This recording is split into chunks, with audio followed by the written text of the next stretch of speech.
Super Saravana stores. வணக்கம். இது தமிழ் குரலின் சிறப்பு நேர்காணல். இன்றைக்கு நம்மோடு இணைந்திருக்கிறவர் மரியாதைக்குரிய மூத்த பத்திரிகைகள் மற்றும் அரசியல் திறன் ஆய்வாளர் ஐயா திருமிகு ஆர் மணி அவர்கள். சார் வணக்கம். சார் வணக்கம். ஒரே நாளில் 2 முறை முதலமைச்சர் மு.க. ஸ்டாலினை ஓபிஎஸ் அவர்கள் சந்தித்திருக்கிறார்கள். கட்சியில் இணைகிறீர்களா அப்படிங்கிற கேள்விக்கு பொறுத்திருங்கள் அப்படின்னு ரிப்போர்ட்டர்ஸ் பதில் சொல்கிறாரு. இந்த ஆட்சி தை பிறந்தா வழி பிறக்கணும்னா தமிழ்நாட்டுக்கே வழி பிறந்துருச்சு அப்படின்ட்டு பேசியிருக்கிறார். சட்டமன்றத்துக்குள்ளேயே எம்ஜிஆர் ஜெயலலிதாவினுடைய ஆசையோடு ஸ்டாலின் மீண்டும் முதலமைச்சராவார்னு அவருடைய ஆதரவு எம்எல்ஏவும் பேசியிருக்கிறார். எதை நோக்கி போகிறது சார்? இதை எப்படி பார்க்குறீங்க? சேர்ந்துடுறாரு, அது கன்ஃபார்ம்டு அப்படி தான் சொல்கிறாங்க. ஃபார்மாலிட்டிஸ் தான் நடக்க வேண்டியிருக்குது. அநேகமாக திங்கட்கிழமை வரும் திங்கட்கிழமை 23ஆம் தேதி அவர் திமுகவில் ஐக்கியமாவார் என்று தான் தகவல்கள் வருகின்றன. இன்று மாலை, அதாவது வெள்ளிக்கிழமை மாலை சேருவதாக இருந்தது. அது தள்ளி வைக்கப்பட்டிருக்கிறது. அன்றைக்கி திங்கட்கிழமை சேர்ந்துருவாருன்றாங்க. அன்றைக்கி விஜயோட வேலூர் கான்ஃபரன்ஸ் இருக்குது. வழக்கமாக திமுக விஜயோட ஏதாவது ஒரு நிகழ்வு நடந்ததுன்னா 2 ஆண்டுகளாக அதை டைவெர்ட் பண்ணுறதுக்கு ஏதாவது ஒரு நிகழ்ச்சியை அரசியல் ரீதியாகவோ அரசாங்க ரீதியாகவோ கட்சி ரீதியாகவோ செய்வாங்க. அதனால் திங்கட்கிழமை அவர் சேர்கிறதுக்கு வாய்ப்புகள் அதிகம். திங்கட்கிழமை சேர்றேன்னா செவ்வாய்க்கிழமை சேருவார். நாள் என்றைக்கு நல்ல நாளும் அன்றைக்கி சேருவார். ஃபார்மாலிட்டிஸ் தான் மிச்சம். அவருக்கு வேறு வழி இல்லை. ஏன்னா இன்றைக்கு அவருடைய பேச்சு வழி பிறந்ததுன்றார். இத்தனை நாட்களாக அவர் திண்டாடி கொண்டிருந்தார். ஏன்னா பிஜேபியில் சேர முயற்சி பண்ணார். பிஜேபி அவரை சேர்த்துக்க மாட்டேன்ட்டாங்க. எடப்பாடி கிட்ட போனார், எடப்பாடி சேர்த்துக்க மாட்டேன்ட்டார். தனியாக கட்சி ஆரம்பிங்க, என்டிஏல இருக்கலாம்னாங்க, முடியாதுன்ட்டார். ஸோ இது ஏற்கனவே திட்டமிடப்பட்ட ஒன்று தான். அவர் முதலமைச்சருடைய சகோதரர் இறந்த பொழுது, மூகாமுத்து இறந்த பொழுது துக்கம் விசாரிக்க போயிட்டு வந்துட்டு வீட்டு வாசலில், முதலமைச்சர் வீட்டு ஸ்டாலின் வீட்டு வாசலில் நின்று அவர் சொன்ன வார்த்தை, நீங்கள் திமுகவில் இணையப் போகிறீர்களான்றதுக்கு அரசியலில் நண்பர்களும் இல்லை பகைவர்களும் இல்லைனார். நிரந்தர நண்பர்கள் கூட சொல்லலை. அரசியலில் நண்பர்களும் இல்லை பகைவர்களும் இல்லைனார். வழக்கமாக என்ன பதில் வந்திருக்கணும்னா, இன்று நாங்கள் அரசியல் பேசவில்லை, இது தனிமனித நாகரிகம்னு சொல்லியிருக்கணும். ஆனால் அவர் என்ன சொன்னார்? அரசியலில் நண்பர்களும் இல்லை பகைவர்களும் இல்லைனார். அது எக்ஸ்பெக்டடு. ஏன்னா இன்றைக்கி அவர் வழி பிறந்ததுன்னு சொன்னது முடிஞ்சு போச்சு. It's a question of time. அது கொஸ்டின் ஆஃப் வென். இப்போ ஓபிஎஸ் அவர்களை உள்ளே சேர்த்தா அவருக்கே இப்போவே இது தெரிஞ்சிருக்கும். இதுக்கு முன்னாடியும் அவர் யோசிச்சிருந்திருந்தாலும் ஸ்டாலின் அவர்கள், உதயநிதி அவர்கள், ஆப்வியஸ்லி நீங்கள் பார்ட்டின்னு எடுத்தால் துரைமுருகனோ இல்லை அவருக்கும் கீழே தான் உங்களை ப்ளேஸ் பண்ண முடியும். அங்கே அவ்வளோ சீனியர்ஸ் இருக்கிறாங்க. வேறு வழி இல்லை, அதுதான் ஆப்ஷன்னு தெரிஞ்சு தான் உள்ளே போகிறாரா? அப்படி தான். இப்போ நீங்கள் இன்னொன்று பாருங்கள், ரொம்ப விசித்திரமான ஒன்று. புரோட்டோகால் படி 2 ஃபார்மர் சீஃப் மினிஸ்டர்ஸ். அவங்களுக்கு செக்யூரிட்டி புரோட்டோகால் இருக்குது. General protocol, I think security protocol இருக்குது. இப்போ திமுகக்குள்ளே போன பிறகு he will be the former chief minister. ஒரு சீஃப் மினிஸ்டர், ஒரு டெப்டி சீஃப் மினிஸ்டர், ஒரு ஃபார்மர் சீஃப் மினிஸ்டர். ஒருவேளை திமுக தோத்துருச்சுன்னா there will be 2 former chief ministers. அது திமுக விரும்புமா? விரும்பும், வேறு வழி இல்லை. திமுகக்குள்ளே எனவே அது கவர்மெண்ட் புரோட்டோகால். அது எப்படி வேணால் இருக்கட்டும். கட்சிக்குள்ளே அவருக்கு ஒன்றும் பெரிய மரியாதைலாம் இருக்காது. இன்னொன்று, திமுகக்குள்ளே இன்றைக்கி யார் வேணால் போய் சேர்ந்துக்கலாம். ஓவர் போர்டு அது சிவிக்கன் ஓப்பன் ஹவுஸாக போயிடுச்சு. அது எந்த அளவுக்கு ஒரு கட்சியை பலப்படுத்துன்றது உண்மையான திமுககாரன் கவலைப்பட வேண்டிய விஷயம். நம்ம ஒன்றும் கவலைப்பட வேண்டியதில்லை.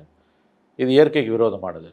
யார் வேணால் திமுகவில் வரலான்றது நீங்கள் ஒரு விதத்தில் உங்கள் பலவீனத்தின் வெளிப்பாடு. அது கட்சி இவ்வளோ பலமாக இருக்கும்போது நீங்கள் சொல்கிறீங்க திராவிட மாடல் ஆட்சி ஐரோப்பிய மாடலோட பெஸ்ட்டு மாடல்றீங்க. பட் எல்லாரையும் வாங்க வாங்க வாங்க வாங்கன்னு கூவி கூவி அழைச்சி நீங்கள் உள்ளே சேர்த்துக்கிறீங்க. நல்லா ஞாபகம் வச்சுக்கோங்க, இது உள்ளே ஒரு டிஸ்டர்பன்ஸை கண்டிப்பாக ஏற்படுத்தும். ஏன்னா பரம்பரை திமுககாரன் 4 தலைமுறையாக 3 தலைமுறையாக இருக்கவன், 40 வருஷமாக 50 வருஷமாக இருக்கவன், அவன் டிஸ்டர்ப் ஆகிறான். கண்டிப்பாக அது கீழே டிஸ்டர்ப் ஆகும். இன்னொன்று, இவங்களாலெல்லாம் என்ன உங்களுக்கு லாபம்ன்ற ஒரு கொஸ்டின் வருது. பரம்பரை ஏடிஎம்கே ஓட் பேங்க் அது எப்படி திமுக திரும்பும்? இப்போ யாரால யாருக்கு லாபங்கிறது? திமுகவால் ஓபிஎஸ்க்கா? ஓபிஎஸ்ஸால் திமுக. ஓபிஎஸ்ஸால் திமுக எந்த லாபமும் இல்லை. திமுகவால் ஓபிஎஸ்க்கு லாபம் இருக்குது. திமுகவால் ஓபிஎஸ்க்கு லாபம் இருக்குது. ஓபிஎஸ்ஸால் திமுக எந்த லாபமும் கிடையாது. ஓபிஎஸ்ன்ற மனிதர் யோசிச்சு பாருங்கள். Of course every thing is good in love and war and war. Still சில பேசிக் நாம்ஸ் இன்னமும் பாலிடிக்ஸில் இருக்குன்னு நான் நம்புகிறேன். அந்த கட்சியில் 55 வருஷ கட்சியில் ஒரு வட்ட செயலாளராக வரத்துக்கு பல நாள் கஷ்டப்படுற, ஒரு எம்எல்ஏ சீட் வாங்குறதுக்கு முடியாமலே செத்தே போகிற, கட்சியிலையும் பொறுப்புக்கு வர முடியாமல் போராடி கடைசி வரைக்கும் வர முடியாமலே போய் சேர்ற எத்தனையோ லட்சக்கணக்கான தொண்டர்கள் மத்தியில் ஜெயலலிதா இவரை 2 தடவை சிஎம் ஆக்கினாங்க. ஜெயலலிதா மரணத்துக்கு பிறகு இவர் 3ஆவது தடவை சிஎம்மாக இருந்தார். இது எவ்வளோ பெரிய கௌரவம். இப்போ அவரால் கட்சி உனக்கு எதை கொடுக்கலன்னு நீ போய் சேர்ற? இனிமே அச்சீவ் பண்ணுறதுக்கு உங்களுக்கு என்ன இருக்குது நான் கேட்குறேன். இப்போ வைத்தியலிங்கம் போனார்னா மந்திரியாக கண்டினியூ ஆகும். மனோஜ் பாண்டியன் போனார்னா மறுபடியும் அவர் எம்எல்ஏ ஆகி மந்திரி ஆகலாம். ஏன் மைத்ரேயன் போனாரா இன்னொரு நம்ம ஒரு எம்பி ஆகலாம். ஃபைன். நீங்கள் அச்சீவ் பண்ணிட்டீங்க. நீங்கள் சத்தியமாக திமுகவில் முதலமைச்சர் ஆக போகிறதில்ல. அது கிடையாது. ஏன்னா அது ஒரு குடும்பத்துக்கு ரிசர்வ்டு. டெப்டி சிஎம் ஆக போகிறது. டெப்டி சிஎம் முதலமைச்சர் துணை முதலமைச்சராக நீங்கள் சத்தியமாக திமுகவில் ஆக முடியாது. ஏன்னா அது வந்து ஒரு எழுதப்படாத விதி. அது ஒரு குடும்பத்துக்காகவே வந்து அங்கே வந்து வரையறுக்கப்பட்டது. உங்களால் அது ஆக முடியாது. நம்பர் 1க்கும் பிரின்ஸ் அண்ட் வெயிட்டிங்க்குமான அவ்வளோதான். அது அந்த ஃபேமிலிக்கு மட்டுமே அது சொந்தம். இது வந்து எல்லாருக்கும் தெரிஞ்ச உண்மை. ஊர் அறிஞ்ச ரகசியம். இப்போ நீங்கள் எதை அச்சீவ் பண்ண போகிறீங்க? You tell me what are you going to achieve? இப்போ நீங்கள் இனிமேல் போகிற எல்லா பதவியுமே இப்போ வகித்த பதவிக்கு கீழே, அந்த ஸ்டேச்சரோ இல்லை அந்த பொசிஷனோ கீழே. சிஎம் ஆக முடியாது, டெப்டி சிஎம் ஆக முடியாது. ஒன் அமங் த மினிஸ்டர்ஸாக இருக்கலாம், இல்லை ஸ்பீக்கர் ஆகலாம். எனவே ஸ்பீக்கர்ன்ற போஸ்ட் வந்து மேபி அவருக்கு அதை கொடுக்கலாம். அவங்க எனக்கு என்னமோ அதை கூட அவங்க வந்து ஒரு விசுவாசிக்கு தான் கொடுப்பாங்களே ஒழிய இந்த மாதிரி கட்சி மாறி வந்து உங்களுக்கு கொடுக்க மாட்டாங்க. லைக் அவர் அவை முன்னவராக இருக்கலாம். இல்லை, அவை முன்னவராக இருக்கணும், மந்திரியாக இருக்கணும். சார் மந்திரியாக இருந்தால் தான் சார் அவை முன்னவர். மந்திரியாக இருக்கும்போது நீ ஸ்பீக்கராகவும் இருக்க முடியாது, டெப்டி ஸ்பீக்கராகவும் இருக்க முடியாது. உதயநிதி டெப்டி ஸ்பீக்கர் ஆன பிறகு புரோட்டோகாலில் துரைமுருகனுக்கு அடுத்து மற்ற எல்லா மந்திரியும் கீழே உதய் தான் 3 சீட்டிங்கில் அவர் செகண்ட் உட்காந்துருப்பார். அப்புறம் இவர் தேர்ட் இருக்குமே தவிர கேபினெட் ஹையராக்கின்னு வந்துருச்சுன்னா சார் சீட்டிங்லேயே வந்து துரைமுருகனுக்கு அடுத்து உதய் தான். 9-10 ஸ்டாலினை டெப்டி ஆகும்போது அன்பழகன் தான் நம்பர் 2. நம்பர் 3 வந்து ஸ்டாலின். ஆனால் ஆக்சுவலாக அதுவே தப்பு. புரோட்டோகால் படி வந்து டெப்டி சிஎம் தான் வந்து நம்பர் 2 இருக்கும். கலைஞரால் வந்து இப்படியும் பண்ண முடியல, அப்படியும் பண்ண முடியல, குடும்பத்தையும் விட முடியல, கட்சியும் விட முடியலன்ற ஒரு தோற்றத்தை இருந்தது அவருக்கு. அதெல்லாம் போச்சு. எல்லாம் ஏறத்தாழ பிரதமர் மோடிக்கு பிறகு ராஜ்நாத் சிங் அப்புறம் அமித்ஷா வைக்கிறாங்க. இல்லை அங்கே வேறங்க ஒரு குடும்பம் ஆள் இல்லையாங்க. நீங்கள் 1000 சொன்னீங்கனாலும் அங்கே போய் வந்து ஒரு குடும்பம் ஆள் இல்லை. இது ஓப்பனாக ஒரு ஃபேமிலி பாலிடிக்ஸ் நடக்குது. பவர் சென்டர் நீங்கள் வந்து அவரை டெப்டி ஆக்கினாலும் டெப்டி தானே நம்பர் 2 இருக்கணும். அது எப்படி அன்பழகன் டெப்டி 2 இருந்தார்? இல்லை இப்போ துரைமுருகன் எப்படி இருக்காரு? சரி, அது அவங்க அரேஞ்ச்மெண்ட்டு. இப்போ சட்டத்தில் அதுக்கு இடம் இருக்குது. ஏன்னு கேட்டிங்கன்னா deputy CM is not a constitutional posting. அதனால் சட்டத்தில் இடம் இருக்காது. இங்கே என்ன பிரச்சனை? இப்போ உங்களுக்கு வந்து நீங்கள் இப்போது எங்கே அகாமடேட் பண்ணுவாங்க? ஜெயிச்சா என்னை பொறுத்த வரைக்கும் ஜெயிச்சா அகாமடேட் பண்ணுறாங்கன்னா தோத்தா எங்கே அகாமடேட் பண்ணுவாங்க? அவங்களுக்கு ஒரு புரோட்டோகால் அங்கே புரோட்டோகால் இருக்குங்க. எனக்கு தெரிஞ்சு ஜெயிச்சா அகாமடேட் பண்ணுறதை விட சுவாரஸ்யமானது, வினோதமானது, நகைப்புக்குரியது தோத்தா எப்படி அகாமடேட் பண்ணுவோம்? திமுகக்குள்ள அவை முன்னோன்ற போஸ்ட்லாம் கிடையாதுங்க. தலைவர் ஏன்னா அங்கே கிடையவே கிடையாது. அங்கே கிடையவே கிடையாது. அண்ணா மறைஞ்ச பிறகு கலைஞர் வந்து அதை ஒழிச்சிட்டாரு. பொதுச் செயலாளர் ஒழிச்சிட்டு தலைவர் கொண்டு வந்துட்டார். அங்கே ஒரு சிஸ்டம் இருக்குது. 55 வருஷமாக ஒரு சிஸ்டம், 60 வருஷமாக ஒரு சிஸ்டம் இருக்குது கிட்டத்தட்ட. தோத்தா ஓபிஎஸ் எதை பற்றியும் கவலைப்பட மாட்டார். நேற்றைக்கு பிரேமலதா அவர்கள் உள்ளே போகிறாங்க, அடுத்த நாள் ஓபிஎஸ் நகரார் அப்படின்னா அப்படி என்ன இவங்களெல்லாம் கொண்டு போய் அங்கே சேர்க்கிறது? அந்த நம்பிக்கை பவர் தான். Power and other emoluments, power and money, வேறு ஒன்றும் கிடையாது. இது மேலே என்ன இருக்குது உங்களுக்கு யோசிச்சு? It's brazen. நீங்கள் இவ்வளோ ஓப்பனாக வந்து அரசியலை பண்ணுறதை மக்கள் பார்த்துக்கிட்டு இருக்காங்க. இதெல்லாம் ஓட்டை கூட்டலாம், நான் மறுக்கலை. டிவிடென்ஸ் கொடுக்கும், மறுக்கலை. But you have to pay a price இந்த லாங் ரன். அதில் சார்ந்து எல்லாரும் எப்படிங்க ஒரு கட்சியில் போய் சேர முடியும்? இது வரைக்கும் அது கொள்கை கூட்டணின்னு சொன்னோம். நானே சொல்லியிருக்கேன். 2 லெஃப்ட்டு, விசிகா, காங்கிரஸ் சத்தியமாக பிஜேபிக்கு எவ்வளோ கொடுத்தாலும் போக மாட்டாங்க. இன்றைக்கி வந்து திரும்ப வந்து இவ்வளோ நாளாக 12 வருஷமாக பிஜேபிக்கு விலை போகாத ஒரே தலித் லீடர். இன்றைக்கி தேமுதிகவும் விஜய் திரும்பவும் ஒன்றா நிற்கிறாங்க உள்ளுக்குள்ளே. அது எப்படி 2 பேரும் ஈக்குவல் ஆவாங்களா? தேர்தலுக்கு தேர்தல் அணி மாறி நேற்று வரைக்கும் பிஜேபியோட பேசிகிட்டு இருந்தாங்க அந்த அம்மா. ஓபிஎஸ் தர்ம யுத்தம் பண்ணவர், பிஜேபியோட பப்பட் அவர். இனிமேல் திமுகவை கொள்கை கூட்டணின்னு எப்படி சொல்ல முடியும்? பிரேமலதாவோட என்ட்ரிக்கும் ஓபிஎஸோட என்ட்ரிக்கும் பிறகு பிரேமலதா நல்லா புரிஞ்சுக்க முடியுது. ஓபிஎஸ் கட்சியிலே சேர்ந்துட்டாருன்னா இப்போ ஜல்லிக்கட்டை மீட்டு கொடுத்தவர் எங்ககிட்ட இருக்காருன்னு கிளைம் பண்ணுவாங்களா? அதை தான் நான் சொல்ல வரேன். இப்போ இந்த வினோதமான விஷயங்கள்லாம் வரும். பல விஷயங்களுக்கு தான் கிரெடிட் எடுத்துகிட்டு ஓபிஎஸ் இனிமேல் எதுக்கு கிரெடிட் எடுப்பார்? எப்படி ஓபிஎஸை வந்து தேமுதிகவை அலைன்ஸில் சேர்த்துக்கிட்டாங்க, ஃபைன், அது கூட புரிஞ்சுக்கலாம் நம்ம. இது கட்சியில் சேர்க்குறீங்க ஓபிஎஸ்னா அது என்ன? What sort of a politics is this? இது என்ன அரசியல்? 3 தடவை முதலமைச்சருங்க அவர். Is called as former chief minister. இப்போ திமுகவில் அவர் சேர்ந்த பிறகு அவரை முன்னாள் முதலமைச்சர்னு சொல்லுவீங்களா, என்னான்னு சொல்லுவீங்க? திமுக எப்படி விழிப்பீங்க அவரை? தலைமை தோத்துட்டீங்கன்னா, திமுக தோத்துச்சுன்னா 2 முன்னாள் முதலமைச்சரா? அவர் லெட்டரேட்டில் அந்த முன்னாள் முதலமைச்சருங்கிறது தூக்க மாட்டார். அவர் தூக்க மாட்டார். கலர் மட்டும் மாறும் ஃபாண்ட்டு. பட் அவர் போடுவாரா? கட்சியில் அறிக்கை விடுறீங்க, தலைமை கழகத்துலேருந்து வருதுன்னா அவரை கீழே முன்னாள் முதலமைச்சர்னு போடுவீங்களா? அதெல்லாம் ரொம்ப பெரிய என்ன அரசியல் இது? ஏன் திமுகவுக்கு இந்த தடுமாற்றம்? 75 ஆண்டுகால கட்சிக்கு ஏன் இந்த தடுமாற்றம்? எப்படி இதுக்கெல்லாம் இவ்வளோ தூரம் ஆள் பிடிக்க வேண்டிய அவசியம் என்ன வந்தது? See, if it is an alliance, எனக்கு okay. Is it admitting into DMK? ஒரு 5 நாளைக்கு முன்னாடி கூட இருக்கிற மாவட்டங்கள்லாம் ஆட்கள் வெவ்வேறு இடத்துக்கு போயிட்டாங்கன்னு 2-3 மாவட்டத்தை இணைச்சு மாவட்டம் முழுக்க 30 பேர் 40 பேர் பொறுப்பாளராக போட்டுக்கிட்டு இருந்தார். அதுவும் ஒரு சைட் ப்ராசஸாக போயிட்டு இருந்துச்சு. பட் லாஸ்ட் 4 நாட்களாக அவர் அந்த மாதிரியான எந்த நாம்ஸுமே கிடையாதா? நான் கேட்குறேன், அரசியலில் எந்த நாம்ஸுமே கிடையாதா? இப்போ இந்த இடத்துல ஏற்கனவே அவங்கக்கிட்ட மெஷின் கவர்மெண்ட் மெஷினரி இருக்குது, அதை விட பார்ட்டி மெஷினரி சிறப்பாக இருக்குது. அவங்க எலெக்ஷனை எப்படி ஃபேஸ் பண்ணுறதுங்கிறதுல டிஎம்கே ஸ்ட்ராங்காக இருக்கும்போது, ஒரு கூட்டணி உங்களுக்கு இவ்வளோ கண்டினியூவஸாக இருக்கும்போதும் நீங்கள் இன்னும் ஆடடாக ஆட்களை ஆட் பண்ணுறீங்க. அந்த பக்கம் என்டிஏ இன்னும் எக்ஸ்பேண்ட் ஆகும் அப்படிங்கிறதுக்கான ஸ்பேஸ் இல்லாமல் போகிறது நம்ம எப்படி பார்க்க வேண்டியிருக்கு. ஒரு கில்லர் ஸ்பிரிட்டோட அவங்க இப்போ ஆன்டி அப்போஷன், இப்போ கேஎன்ஆர் இஷ்யூ வருதுன்னா தேவிட ஹிட் தி ஸ்ட்ரீட்ஸ் இல்லை, இப்போ இல்லைனா எப்போ போக முடியும்னு ஒரு கேள்வி வருது. கோர்ட் உங்களுக்கு எடுத்து கொடுத்து உங்களால் செய்ய முடியலன்னா, லட்டு மாதிரி இஷ்யூஸை கையில் எடுத்து கொடுத்தா அவங்களால வந்து பண்ண முடியும். இன்றைக்கி ஜட்ஜ்மெண்ட் வந்து it's very very strong judgment. It is nailed the DMK on its head. அப்படிதான் ஆங்கிலத்தில் சொல்லணும். இடி கொடுத்த அத்தனை விஷயங்களும் எடுத்துட்டு இவ்வளவு பிரைமா கேஸ் இருக்குன்னு ஹைகோர்ட் ஒபினியன் கொடுக்குது. நீங்க எஃப்ஐஆர் போடலாமான்னு நீங்க பிரிலிமினரி என்கொயரி பண்ண வரைக்கும் போதும் பிரைமா எஃப்ஐசி இருக்கு, போடுங்க. எவ்வளவு பெரிய அவலங்க இந்த கவர்மெண்ட்டுக்கு. கோர்ட் டைரக்ட் பண்ணுது பிரைமா ஃபேசி கேஸ் இருக்குன்னு. இப்போ சுப்ரீம் கோர்ட்டுக்கு போவீங்க, ஸ்டே வாங்குவீங்க, வாங்காம போறீங்க, அது வேற. But high court is a constitutional court. அவ்வளோ சீக்கிரம் சுப்ரீம் கோர்ட் ஸ்டே கொடுக்குமான்னு தெரியல. இவ்வளோ வலுமினஸ் டாக்குமெண்ட்ஸை வச்சுட்டு அவன் வந்து ஸ்டே பண்ண நீங்கள் வந்து எஃப்ஐஆர் போடுன்னா எலெக்ஷன் டைமில் இதை அப்போஸ் இவங்களோட லக்கு, திமுகவோட லக்கு, இதை எக்ஸ்ப்ளாய்ட் பண்ணுற அளவுக்கு அப்போசிஷனுக்கு இங்கே துப்பு இல்லை. ஏடிஎம்கேக்கு ஆகட்டும், பிஜேபிக்கு ஆகட்டும். மற்ற மாதிரியான கரப்ஷன் சார்ஜஸ் அந்த காலத்தில் மீடியா எக்ஸ்போஸ் பண்ணோம். இன்றைக்கி அந்த கான்செப்டே போயிடுச்சு. அல்லது அப்போசிஷன் வெளியில் கொண்டு வரும், அதுவும் இல்லை. கோர்ட்டு சொல்லுது பிரைமா ஃபேசி கேஸ் இருக்குன்னு. கோர்ட்டு சொல்லும்போது இதை எலெக்ஷன் டைமில் 2 மாதத்தில் எலெக்ஷன் போது அப்போசிஷன் இதை they would hit the streets. Maybe அடுத்த வாரம் விஜய் பேசலாம். அதாங்க இப்போ இந்த மாதிரி கையில் எடுத்து கொடுத்து அவர் பேசினா கூட அது பற்றி எறியும். யாருமே பேசலைன்னா லட்டு மாதிரி போப்போம். திமுகவுக்கு வந்து இதை பற்றியும் உங்களுக்கு கவலை இல்லை. இன்னைக்கு எத்தனை மீடியா இதை டிபேட் பண்ணுவான்? இப்போ சாயங்காலம் இன்னைக்கு எவ்வளோ பெரிய இஷ்யூ இது, அதை தான் பேசுவாங்க. இன்னைக்கு எடப்பாடி சிஎம்மாக இருந்து இப்படி ஒரு சிக்கல் அவங்களுக்கு வந்துருதுன்னா, இப்படி ஒரு ஜட்ஜ்மெண்ட் வந்துருதுன்னா, மத்தியானத்துலேருந்து திமுக மீடியாவை ஃபைன் டியூன் பண்ணி உசுப்பி வந்து they would have gone to the towns. போகணும். குட்கா இஷ்யூவோ அல்லது இன்னொரு தைரியோ வந்தப்ப அது எவ்வளோ பண்ணாங்க. இன்னைக்கு மனிதனோட பிரச்சனைகளே பிரச்சனை அன்எம்ப்ளாய்மெண்ட்டில் எம்ப்ளாய்மெண்ட்டில் நீங்கள் காசு வாங்கிட்டு போட்டிங்கன்னு இடி சொல்லுது.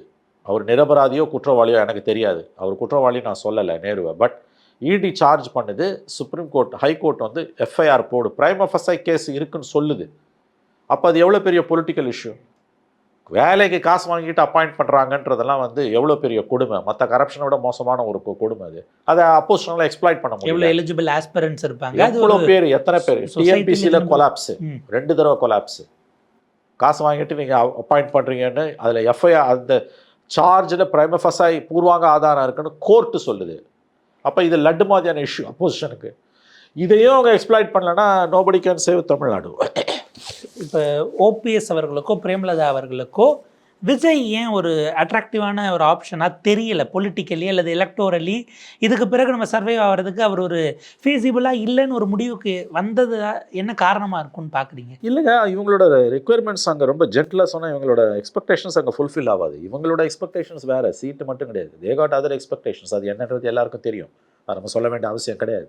It's very simple. As simple is open and shut case. There are no grey areas. It's black and white. So இதில் பேச என்ன இருக்குது? இவங்களோட அதர் ஆஸ்பிரேஷன்ஸை வந்து அவரால் ஃபுல்ஃபில் பண்ண முடியாது.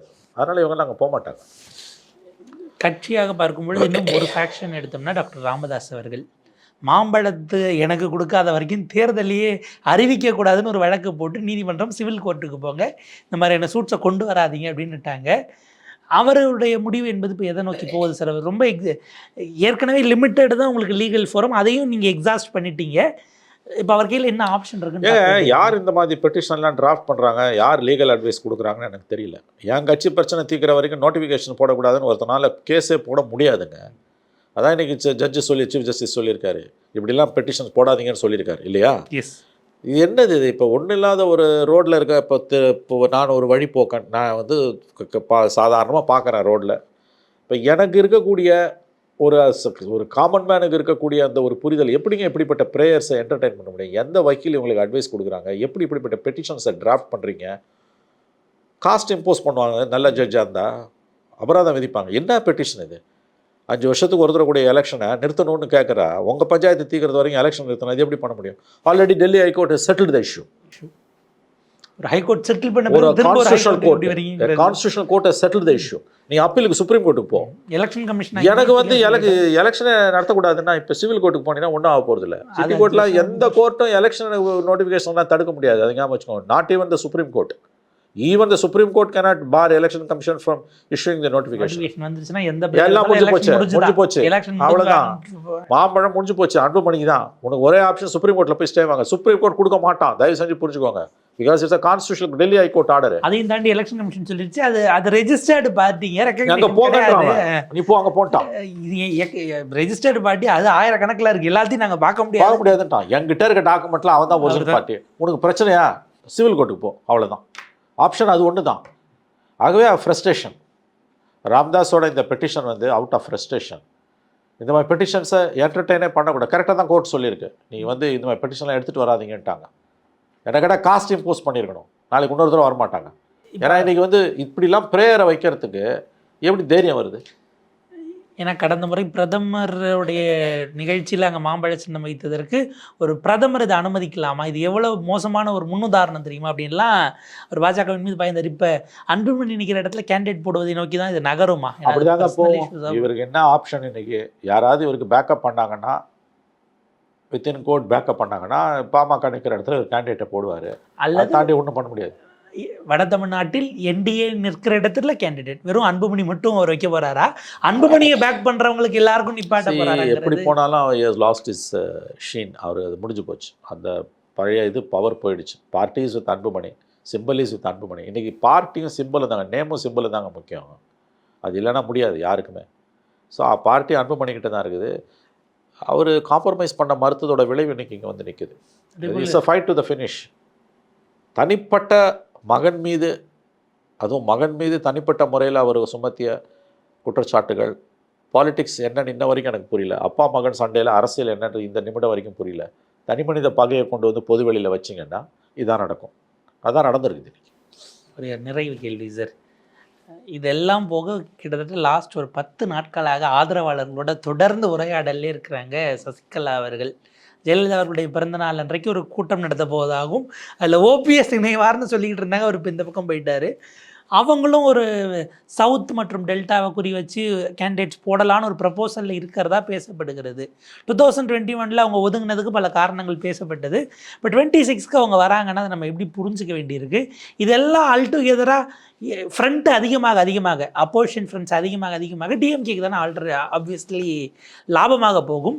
சசிகலாவுடைய அந்த நடவடிக்கை, அவங்க சிவில் கேஸ் இருக்கும்போது அவங்க ஒரு கட்சியை தொடங்க முடியாது, ஆனால் இருக்கிறதுக்கு அவங்க ஒரு அட்வைசராக போக முடியுமா? எப்படி பார்க்குறீங்க? ஒன்றுமே இல்லைங்க. அவங்கள பற்றி பேசுறது சஸ்பெண்ட் ஃபோர்ஸ், அவ்வளோதான். அவங்க ஷீ இஸ் டிஸ்குவாலிஃபைடு. அவங்க இந்த எலெக்ஷனில் கண்டெஸ்ட் பண்ண முடியாது. இன்னும் 1 வருஷம் இருக்குது. 7 மாதம் இருக்குது. 1 வருஷம், கிட்டத்தட்ட 1 வருஷம். ஜனவரி 21 அவங்க ரிலீஸ் ஆனாங்க. அதுலேருந்து 6 இயர்ஸ்னால் ஜனவரி 20, 2027 வரைக்கும் அவங்க கண்டெஸ்ட் பண்ண முடியாது. ஜனவரி 21, 27 தான் அவங்க கண்டெஸ்ட் பண்ண முடியும். ஜனவரி 21 இயர் 27 தான் அவங்க கண்டெஸ்ட்டே பண்ண முடியும். அதுக்கு முன்னால் அவங்க கண்டெஸ்ட் பண்ண முடியாது. Because she was disqualified. கட்சி எனக்கு ஒன்றும் அதெல்லாம் ஒன்றும் டேக் ஆஃபே ஆகாது. அது இருந்தாலும் ரொம்ப சின்ன அளவில் அவங்க கம்யூனிட்டி இருக்கக்கூடிய இடங்களில் அவங்க ஏதாவது ஒரு சலசலப்பை ஏற்படுத்தலாம். ஆனால் எனக்கு தெரிஞ்சு அவங்க திமுகவில் சேராமல் இருந்தால் ஆச்சரியம். எல்லாரும் இதில் திமுகவில் போய் சேர்றாங்கல்ல. சசிகலாவும் திமுகவில் சேர்ந்துட்டாங்கன்னா உங்களுக்கு வந்து ஒரு ஃபுல் சர்க்கிள் வந்துடும். இப்போ எனக்கு எவ்வளோ காமெடியை பார்த்து தமிழ்நாடு பாலிடிக்ஸ் இப்போ பார்த்துக்கிட்டு இருக்குது. அதில் இன்னும் ஒரு ஓரங்க நாடகமாக அது இருக்கும். எனக்கு ஒரே ஒரு சந்தேகம், இப்போ எல்லா கட்சியில் இருக்கிறவங்களும் அம்மாவினுடைய ஆன்மா என்கிட்ட பேசிச்சுன்னு கிளைம் பண்ணிட்டு ஆமா இருக்காங்க. அம்மா ஆன்மா எத்தனை பேர்கிட்ட பேசுன்றது தான் செங்கோட்டையனும் நான் சொல்லலாம் சொல்றாரு. அவங்க அம்மா காலமா ஆன்மா வந்து எங்கிட்ட பேசிச்சு திமுக ஆட்சி தொடரணும்னு சொல்லிட்டாங்க. அதாவது நான் சொல்கிறேனே நான் ஸ்டாப் காமெடி. நீங்கள் சிரிப்பொலி ஆதித்யெல்லாம் பார்க்க வேணாம். எலெக்ஷன் வரைக்கும் அரசியல்வாதிகள் பேசுகிறத பார்த்தாலே தெரியும். அதாவது பவர், கொள்கை இல்லாத அரசியல். ஏதாவது உனக்கு ஒரு பாலிசி இருந்ததுன்னா நீ இதை பேச மாட்டேன். திமுக மேலே பிடிக்கலனாலும் அந்த இன்சல்ட்டை அந்த இன்ஜஸ்டிஸை ஸ்வாலோ பண்ணிட்டு உள்ளே இருப்பான். இப்போ லெஃப்ட்டு விசிக்காக இருக்க மாதிரி. இல்லை பிடிக்கல அப்படின்னா அப்போசிஷனாக இருந்து இருப்பான். இப்போ இந்த கட்சிகள் தேமுதிக ஏடிஎம்கேலேருந்து ஸ்பிளிண்டராகி ஓடக்கூடியவங்க இவ்வளோ தூரம் ஸ்டாலினை வானலாவை புகழ்கிறது இதெல்லாம் வந்து எதில் வருதுன்னா கொள்கையே இல்லை. எம்எல்ஏக்கள் அதாவது கூட்டணி கட்சி எம்எல்ஏக்கள் புகழ்வதுங்கிறது கட்சிக்காரங்களே அசிங்கமாக இல்லை. செல்வ பிறந்தவங்க போய் இன்னைக்கு புகழ்றாருங்க. நான் கேட்குறேன் இது எதோட கட்சிக்கு செத்துடுச்சு இல்லை. இது காங்கிரஸை வளர்த்து தனி மனித புகழ். இது வந்து இது எவ்வளோ அவலமானது. அது காங்கிரஸை வளர்ப்பதற்கான உத்தியான ஜெயலலிதா பண்ணும்போது நீங்கள் சொன்னீங்கல்ல பகுத்தறிவுன்றீங்க. இதெல்லாம் எப்படி திமுக அனுமதிக்குது? அப்போ பதவி வந்து கண்ணை மறைக்குது. இது வந்து பதவிப்படுத்தும் பாடு. இது ஒன்று ஞாபகம் வச்சுக்கோங்க. இது ரங்கராட்டனம். மேலே இருக்கவன் கீழே வருவான், கீழே இருக்கவன் மேலே போவான். அதிகாரம் தோழர் தியாகு தான் சொல்லுவார் அடிக்கடி. தேர்தல்கள் என்பதுக்கு ரங்கராட்டனம். மேலே இருக்கவன் கீழே வருவான், கீழே இருக்கவன் மேலே போவான். ஒரு நாள் பவர் இல்லாமல் போவோம். பீட்டர் அல்ஃபோன்ஸ் ஜெயலலிதா முகத்துக்கு முகம் பார்த்து சொன்னதான் முன்னாள் முதலமைச்சர் என்பதுதான் நிரந்தரம், மற்றது போய். become an ex-chief minister, ex-prime minister, ex-MP, ex-MLA, ex-ministerன்றதான் நிரந்தரம். Prime minister, chief minister, MLA, MP மினிஸ்டர்ன்றது டெம்பரவரி, தற்காலிகமானது. நான் இந்த புரிதல் வந்து கான்ஸ்டண்ட்டாக மைண்டில் இருக்கிறது. அரசியல்வாதிகளுக்கு, ஆட்சியாளர்களுக்கு நல்லது. இல்லைனா ஃபைன், காலம் அவர்களுக்கு தக்க பாடத்தை புகட்டும், அவ்வளோதான். பார்ப்போம் சார். காலம் ஒரு பாடத்தை 24 தேர்தலில் பாஜகவுக்கு சொல்லிக் கொடுத்தது. கட்சியில் ஈக்குவலிபிரியத்தை டிஸ்டர்ப் பண்ணுற மாதிரி நீங்கள் வாட்டுக்கு எல்லாரையும் சேர்த்தீங்கன்னா ரொம்ப பெரிய விஷயங்க. அந்த ஒரு வார்த்தை முக்கியமானது. சரியா நான் ஞாபகப்படுத்தினதுக்கு நன்றி. திமுகக்குள்ளே இருக்க ஈக்குவலிபிரியத்தை இன்னைக்கு திமுகவே டிஸ்டர்ப் பண்ணிகிட்டு இருக்கு. எல்லாரும் திமுகக்குள்ளே வந்து சேர்ந்தால் திமுகக்குள்ளே இருக்க அந்த ஈக்குவலிபிரியம், அதுக்குள்ளே இருக்க அந்த ஸ்ட்ரென்த்தை டிஸ்டர்ப் ஆகும். அது திமுகவுக்கு நல்லது அல்ல. ஆனால் இன்றைக்கி திமுகவை விமர்சிக்கிற எந்த ஒரு விமர்சனங்களையும் திமுக செவிமடுக்க தயாராக இல்லை. இதற்கான விலையை அவர்கள் வென்றாலும் தோற்றாலும் வரும் காலங்களில் கொடுப்பார்கள். பார்ப்போம் சார். ஒரு விரிவான உரையாடல் அடுத்த கட்டத்தில் எப்படி பயணிக்குதுன்னு பார்ப்போம். உங்கள் நேரத்துக்கும் கருத்துக்களுக்கும் மிக்க நன்றி சார்.